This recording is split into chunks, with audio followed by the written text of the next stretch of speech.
Lebanon में ख़वातीन की सियासी नुमाइंदगी में तारीख रक़म की है। इंतख़ाबात के तकरीबन 9 माह बाद बनने वाली हुकूमत में पहली बार 4 ख़वातीन को काबीना में जगह दी गई है। राया अल हसन लेबनान की नई वज़ीर दाखिला हैं। वो अरब खित्ते की तारीख में इस आला ओहदे पर फाइज होने वाली पहली खातून बन गई हैं। أنا اليوم عم بستلم تحدي لأني عم بستلم وزارة الداخلية، وزارة تنفيذ القانون وخدمة المواطن. تحدي إنه أكون على قد المهمة يلي أوكلني إياها الرئيس الحريري، يلي وضع ثقته فيي حملني مسؤولية كبيرة. राया अल हसन के अलावा निदा बस्तानी को वज़ीर तवानाई बनाया गया है।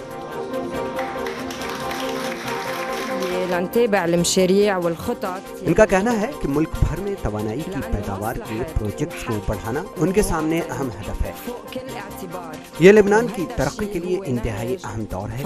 अगर इसमें लेबनान कामयाब होगा तो ये लेबनान के रोशन मुस्तक़बिल की ज़मानत है। इसी तरह मीशदियाक को इंतज़ामी उमूर का कलमदान दिया गया है।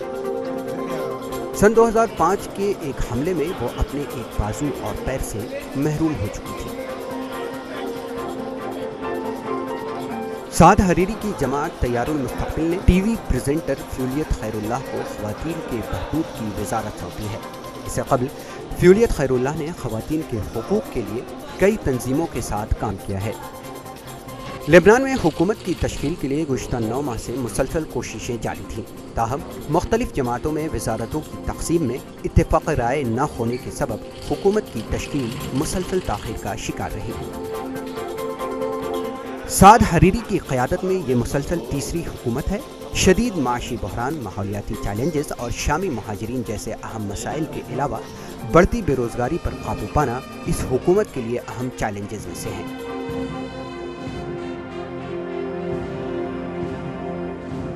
Bureau report, ETV।